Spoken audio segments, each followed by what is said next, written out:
evening, and thank you all so much for staying. What a tremendous accomplishment and feat.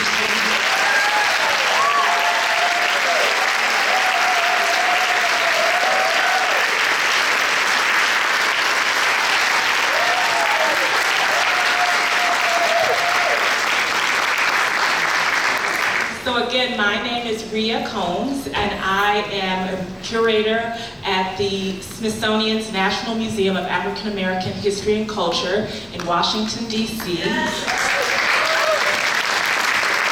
Where the museum will be open in 2016. So we are really thrilled, and yes, you are all invited. All invited.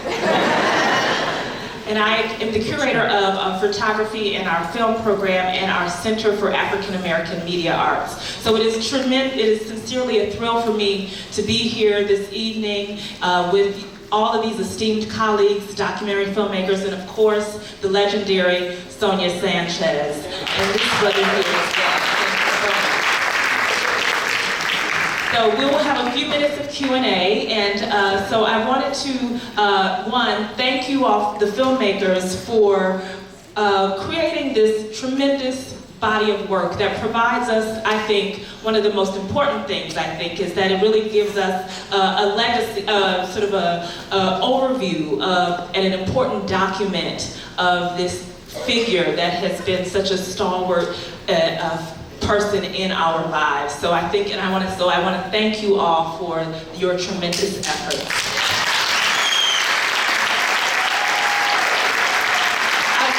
I want to start by asking the filmmakers a question. Janet Goldwater and Barbara Addy, I know that you all have been making films for over 20 years and working on various projects.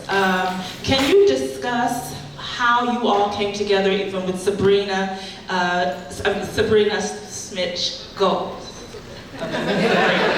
and discuss how you all how this partnership worked and came together, the nexus and the genesis of this project.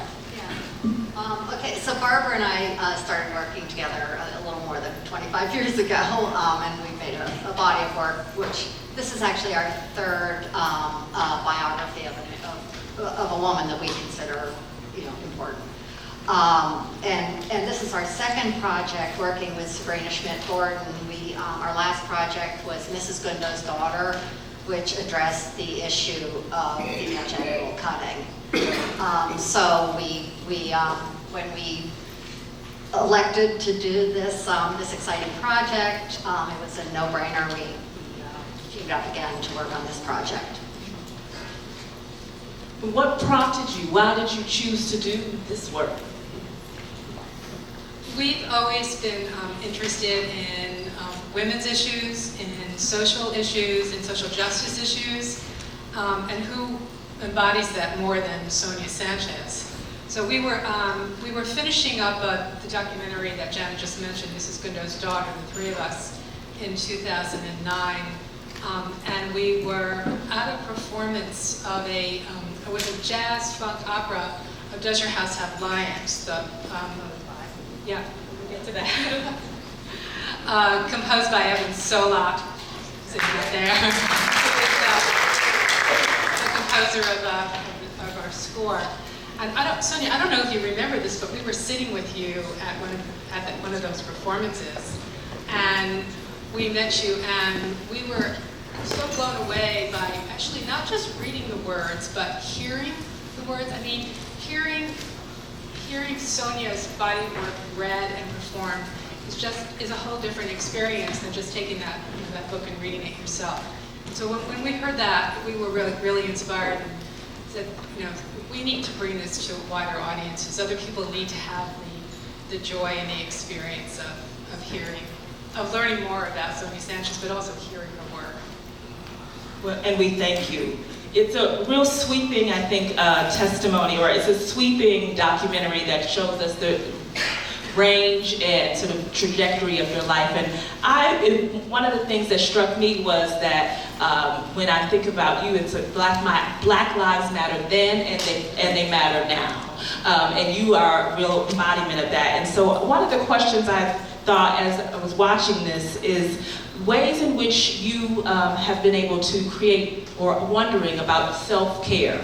You know, you have been at the forefront and struggling and fighting for rights for us for your entire life, wondering what are the ways in which you create rituals of self-care for yourself?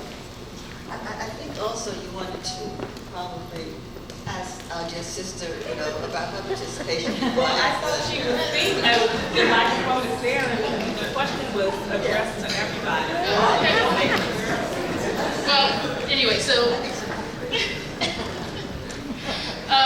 well, as Janet and Barbara had said, we had worked on a project together, and then they got introduced to Sonia and so on, and then they asked me, after we worked on this project together, if I wanted to work on this next project about Sonia and Sanchez. And my, orientation to Sonia was different in the sense that I discovered Sonia like maybe when I was in 6th or 7th grade. I just happened to stumble on a book in my classroom library, and I remember just flipping through the pages and frankly being really startled by what I was reading. And, and for me it was really, at that age it was really an awakening, because I don't think until then I ever really heard anyone be so confrontational, I think, about the status quo, about a lot of things that you don't realize you're taking for granted until somebody points it out to you in a certain kind of way.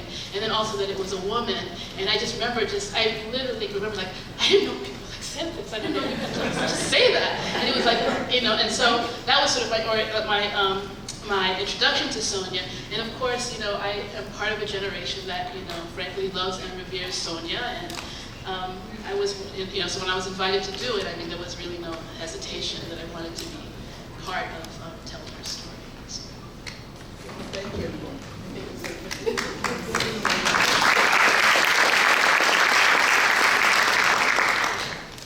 What was your question?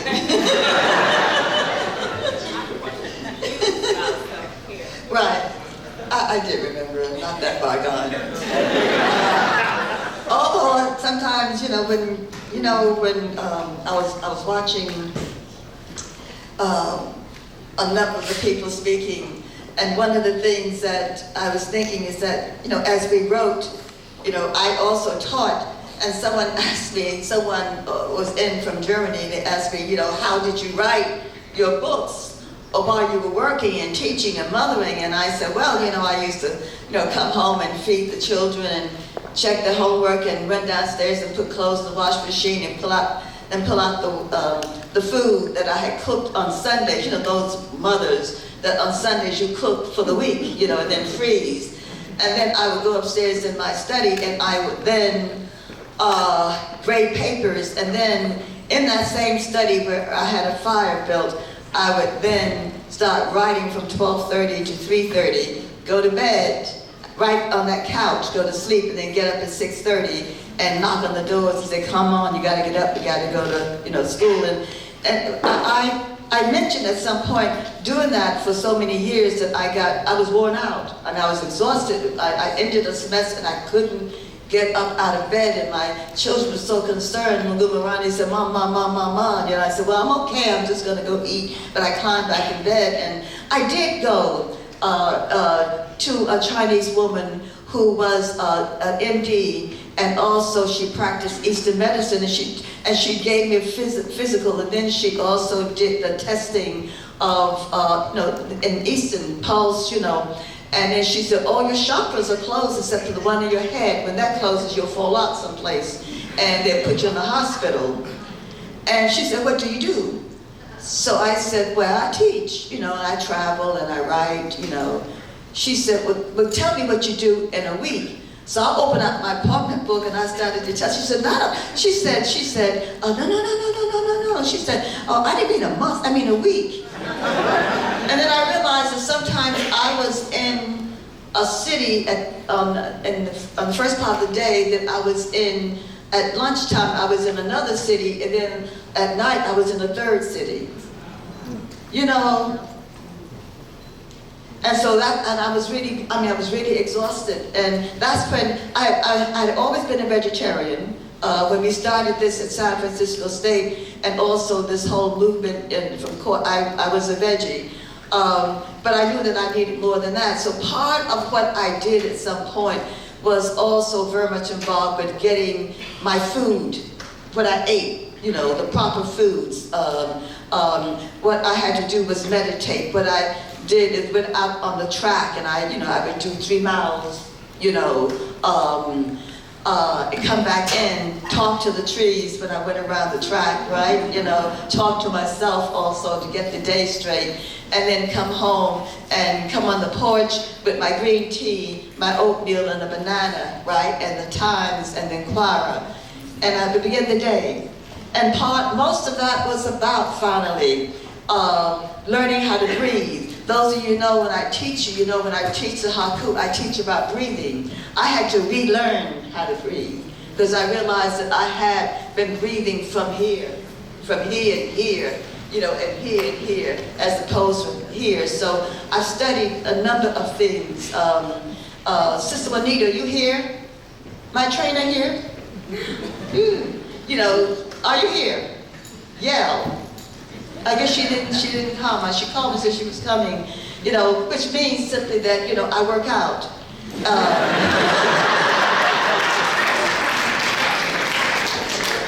Which means that I can move, which means that I can do what I need to do, which means that the brain is still functioning, which means also at some particular point too, that the most important thing for me is always about, not only how you eat, but what you think, how you think.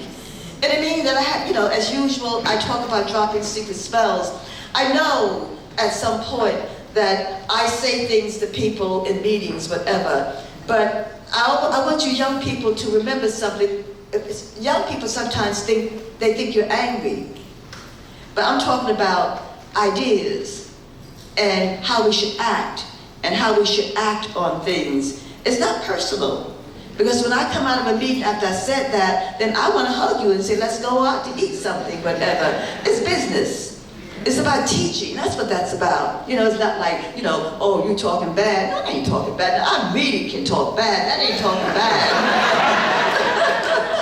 What I'm doing is that I'm correcting you. And at 80, I should be able to correct you.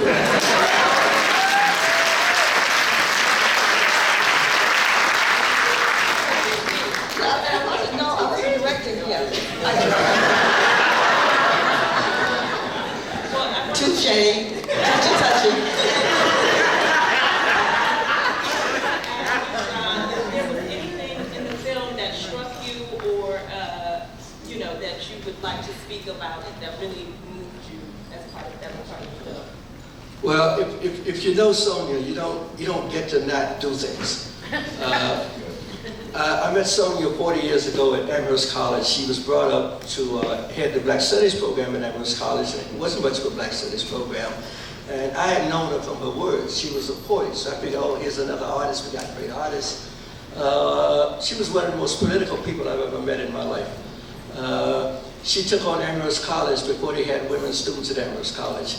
And we got Black Studies because they wouldn't listen to Sonia. Sonia would go into a meeting. I would go into a meeting with her, with Mike Delwell. Sonia would read the demands. They would ignore her. I would read the same sheet of paper. They'd say, oh, great idea. Literally, that's how bad it was. And we took on Amherst College, and they complained and moaned about Western civilization and the life of the man and all this crap. And by the time we finished, we had Black Studies at Amherst College.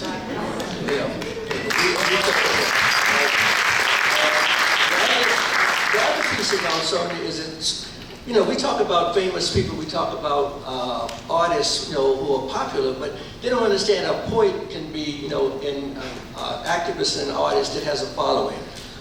When I come to work with Sonia, a trip to the grocery store is a 2-hour trip. Because everybody on the street stops and talks to her, she talks back to them, she knows them, and she's a part of the city of Philadelphia in a way that you don't think about a poet being in any other kind of city. And this is one anecdote from the trial. It didn't make it into the film because you couldn't film inside the courtroom. Sonia's words. Sonia said, come down, they're going to lock me up, I'm going to jail. I said, yeah, okay, whatever. And so we come down, the place is packed. I mean, there's people all over the street. They got all black policemen, no white policemen in sight, and they're all in plain clothes, right? Like, I know this is good. We walk in the door, the guy at the metal detector, right, who's checking us in says, wait a minute, can you wait a second? My wife's on the 3rd floor. Will you take a picture with her? So I'm saying, Sonia, whatever happens, you're not going to jail today. We're standing here with the line backed up out into the street and waiting for this guy's wife to come with the camera so he can take a picture of Sonia at the metal detector. We go into the courtroom, right? You know, they moved the trial. It was the first trial of the day, and the court was Friday. It's full of people, right? You know, regular people with regular kinds of stuff they're doing. We walk in, the whole place says, what are you doing here? We're criminals. We belong here. What are you doing here? Right? And so, it takes again a half an hour to get across to where we're supposed to sit because she greets every single person that's got whatever they're doing. She knows all of them. They know her. They was in solidarity with her. We sit there and, okay, how's this gonna go? Well, a black woman judge walks out and I turn to Marani and say, get your coat, we'll be out of here in like 10 minutes. The black woman judge lets the defense speak first. That never happens in a trial. The prosecutor states the case, then you respond. The judge looks at you and says, why do you think you're here? And so they present their case. And then what happened with the city? The city was really smart. They got the youngest prosecutor they ever had. This one was 3 months out of law school. Right? And they said, no, you eat this one. Right? This poor woman got there and read some charges about they were doing this and doing that. And I said, that doesn't make any sense. She says, well, they dropped some papers on the floor. She said, well, charge them with littering then. And literally in about 15 minutes, she said, look, you wasted our time, case dismissed, you know, and then we started screaming. She said, shut up, you're not on TV. And then we walk out of here and again, and the brother sitting next to me, Marani, said, can you all wait, my case is coming up next week.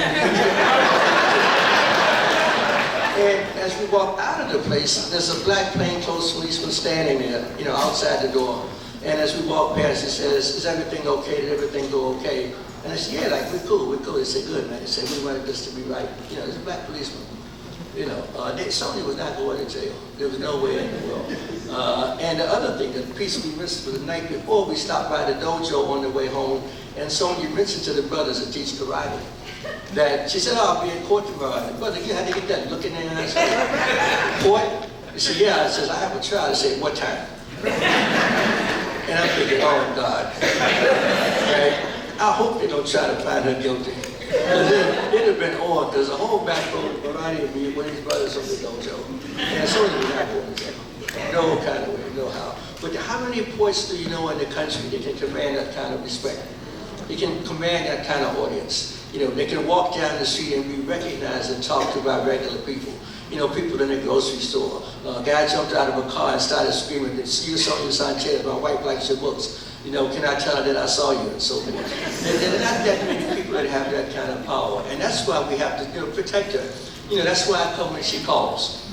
You know, because what happens in our world, we don't protect our political people.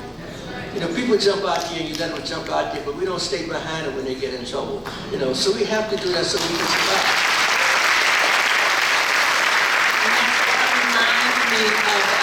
One of the things that the film, when I saw that it really struck me was that for you, for what I see is that artist is a verb. It is a verb. It is action.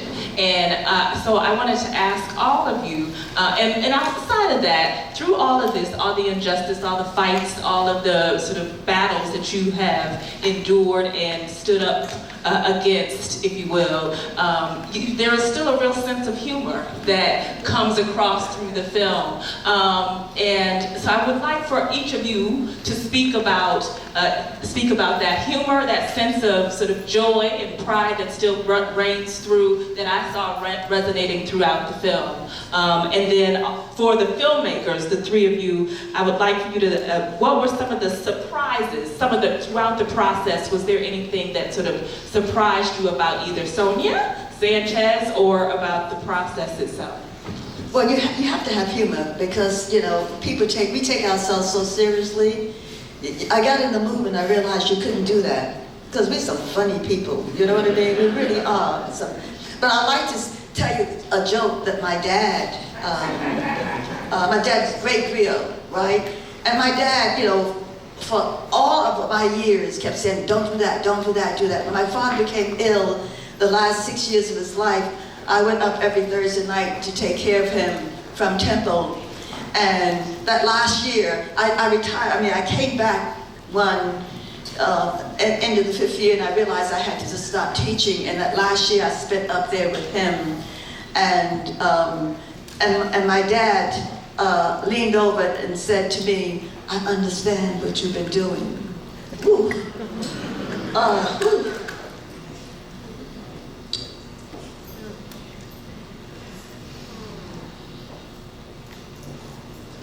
And if I had stayed, taught Monday to Friday, Thursday, and come up on Friday, I would not have gotten that, if you understand. But being up there with him, listening to him from what he was going through, because he knew he had begun to meet some of his ancestors and didn't know how to deal with it, And so I was there for that. But my dad tells a joke about the first black pilot in America. And he said it happened after World War II. Never can talk sitting down. And and he said that, people got on the plane, the cockpit door was open, they looked and they saw this black man in there at the controls. And they sat down and they started pushing the buzzer. They said, a stewardess, a stewardess, is there a black man in the cockpit? And the stewardess said, just a minute. She turned out all the little buttons. She went in, she said, oh my gosh, she said, Larry, I told you you should keep the door closed. Everyone has seen you now and they're upset. He said, oh, Mary, don't worry about a thing. I am going to go on the intercom and talk to everybody.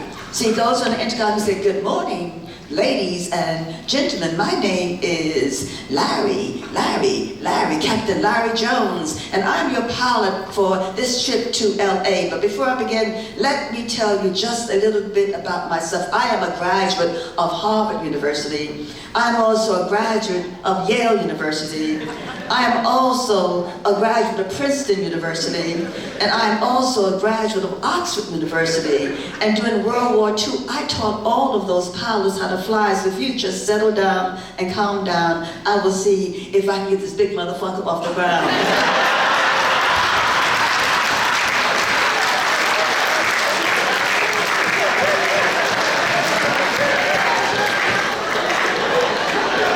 That is black humor. You didn't tell us that joke when we were filming.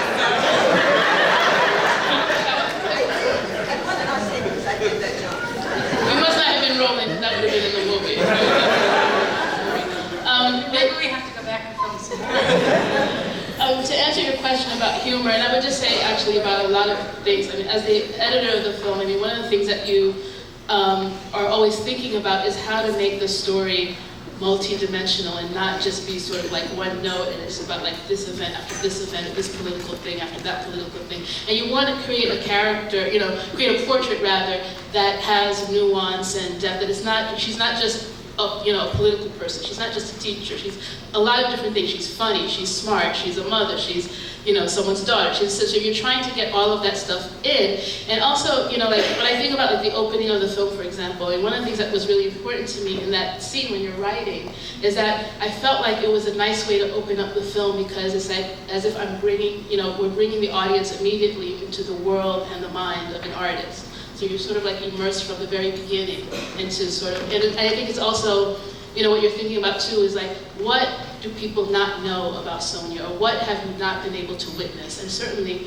I don't think many people had the opportunity or like the blessing to like see you in process and see like how you create.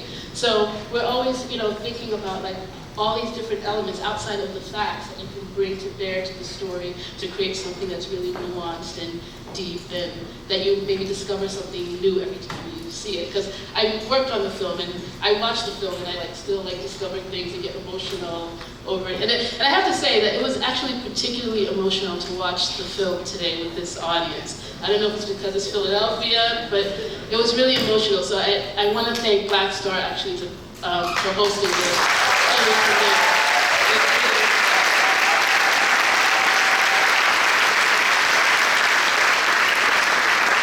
And if I were teaching, you all get A's, okay? Sonia, I'd like to ask you a question, if you don't mind. What surprised you about working with us? Because we've been working together for a long time. Oh, yeah, right. I remember when you first came to my house, you know, and I asked you, why do you want to do this film? You know, because I said at some point, people have recorded me already, you know, and I come out of a movement, you know, where you don't celebrate yourself. So I said, I'm going to have difficulty talking about me. You know, I'm serious about that. And people say, well, you know, well, everything you write says I. I say, yeah, right, yeah. But it is a collective I. It is the I of my sister. It is the I of a dear friend. It is the I of a young child. It is the I of a mother, you know, a crackhead. You know, it's all those different I's there. And so we didn't make any decisions, if you remember the first time you came. We talked and I listened. And then I said to you, would you send me some of your work? And you did, and I watched it. And then I said at some point, I talked to my children. Because my point is that what would this film teach? You know, what can I say to young people? What can I say that, you know, and with a poem, I'm going to steal in the battlefield, that's serious. You know, sometimes I know young people I've trained and they come at 40s and they're tired. They do. I'm tired, I can't do that anymore. I can't struggle in academia anymore. I said, what do you mean you can't? What do you mean? How old are you? You know, like, isn't it 45? I said, so what? You know, because this is a long battle, my brothers and my sisters, you know, and until you take that last breath, you got to struggle. You must struggle, because you know,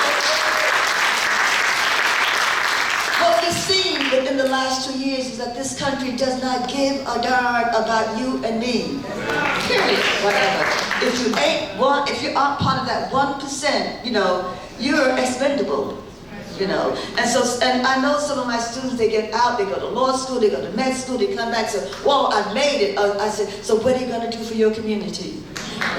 You know, I like, you know, I laugh. I don't know, I think I mentioned it when we were talking that, you know, I was rushing to the supermarket one day and I had to get to Temple for an appointment with a student. And I rushed in, but you know, I'm a veggie, you know, I'm a macrobiotic person, but I went by the meat counter and that meat was so red. I mean, red, you know. They had been jabbed full of dye. You know, so I got a cart and I started taking the meat out and put it in the cart. And then I went over to the vegetables. And I get organic stuff, so I hadn't paid attention. You must always pay attention to your neighborhood. That's why I live in Germantown. And the vegetables and fruit looked like they had a nervous breakdown, you know? And I took it out. And then I went and pushed the bell. And the guy came out, I said, you know, look at this. I said, would you have this in your neighborhood? Come on. In your neighborhood where you live, would you have this fruit and this meat in there? He said, lady, what's wrong with you? I said, I'm crazy. I am crazy about justice, you know, and this is unjust here. This is my neighborhood. I live here. On purpose, I live here. This is my neighborhood. How dare you? He said, I'm going to call the police. I said, good. Because we need a police action here, I said. But, you know, I left. I went, got in line, and then someone did this. And I turned around, and the sister, and I turned around and observed she had 3 children with her. She said, how do you do that? You know, and I was thinking about my student, right? And I said, excuse me, she said, how do you do that? And I almost said, do what? And, you know, the brain kicked in. I said, oh, she said, how do you do that? She said, because I want to teach my children how to do that. So every time you walk out the door, you are a teacher. Come on. Every time you walk out the door, you have to stop. You have to stop, take time, miss that train. Tell your boss when you get in that I was doing good work for the city. But you do have to do that. You really do have to do that at some point because it is necessary at this point, you know, to make sure that we take time. I was sitting on my porch and these kids were coming down and he stepped in front of my house and started to beat you up and they're gonna fight. And I said, ignore them, you're working, ignore them, you're working. And then I put down my stuff and I went off the porch and said, stop it. And then you see how tall I am, you know? And I said, stop it, just stop it. Why are you fighting? Why are you arguing? You go to school. And they said, she said. I said, come with me. And they looked at me. I said, no, come up the steps. I said, you see this? What do you see? They said, we see 2 tables, we see some newspapers, we see some books, we see some tea. I said, yeah, come in my house. And they came in the house. I said, what do you feel? And women said, it's quiet. It's peaceful. I said, that's right, this is my house, this is my porch, that's our sidewalk. It should be peaceful too.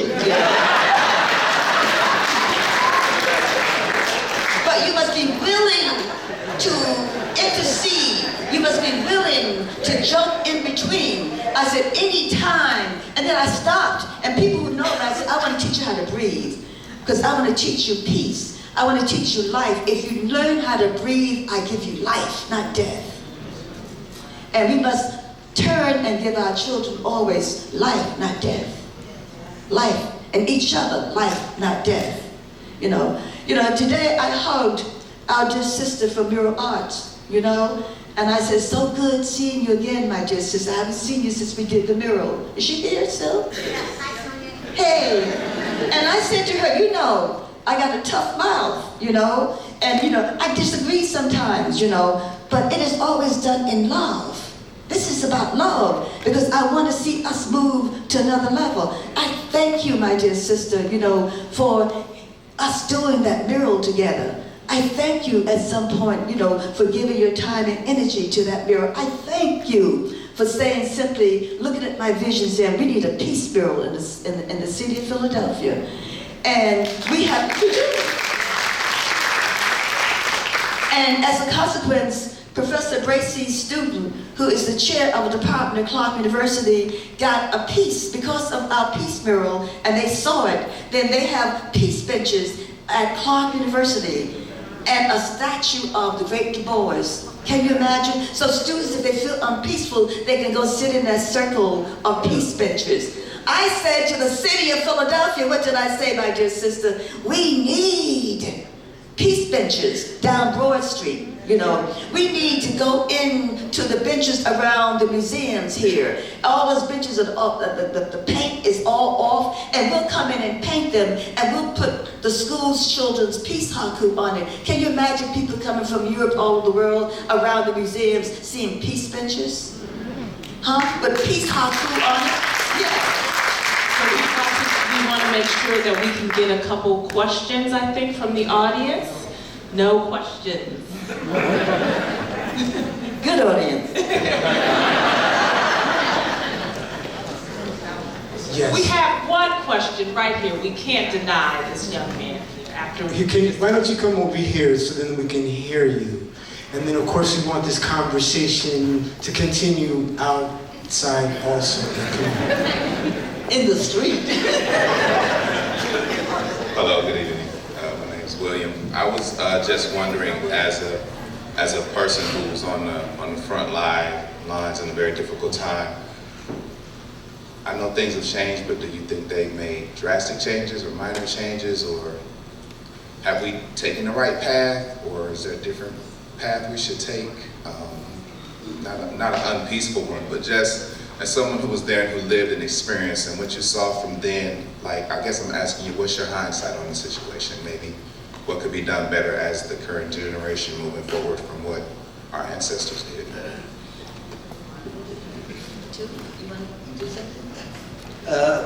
Sonia and I pretty much kind of agree that it's not our job as older people to tell you what to do. Our job is to use our experience to help you find your way. Because the world you see is not the world we see.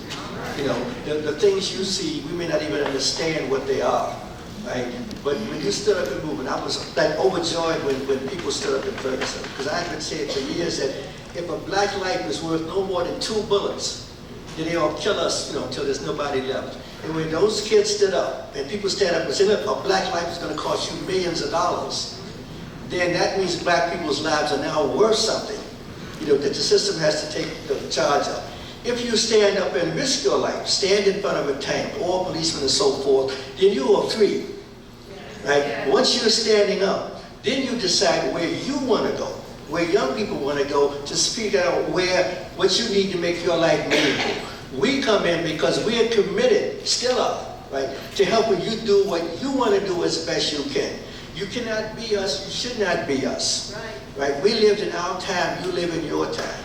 Right? The commitment of our generation, right, is to get behind you when you decide where you want to go, and we will follow you where you want to go. If you think you're going off the track, we will tell you that. That's our responsibility. We say, don't try that, we tried that, it don't work that way. But we don't know about this. Like, I don't know nothing about Twitter or all the rest of that stuff. Y'all can do that. Y'all do that, y'all can get a lot of people real fast. What you do with it, we'll help you with. But y'all can get them, right? But you're standing up. That's the most important thing, man. To get up off the ground and stand up and say, my life as a human being matters. You cannot take it away from me without a cost. And that's a big shift. That's a cosmic shift in black consciousness in the last year and a half. And that's the country still trying to figure out what to do with that, because you don't know, right, exactly what you want from them, and they don't know what they're willing to give up. That's the fight with this generation. You will decide what you want, and you will fight because you're committed to it. And the young people are committed to it now. Fight to the death to get what you think will make your life meaningful on this planet. And all I can say is that our generation, at least the people on this platform and people in the audience, I suppose, are committed to helping you do that. Don't come back and wait to get out okay. Don't say, is it okay? No, you do what you have to do. And we're behind you. We'll hold you up. If you go over a cliff, we'll grab you before you hit the ground, hopefully. Right? But it's you. You make that. It's on you now. It's on young people now to decide what the world looks like that you want to have it look like. And all we can say is that with the lives we have left, we will help you as best we can.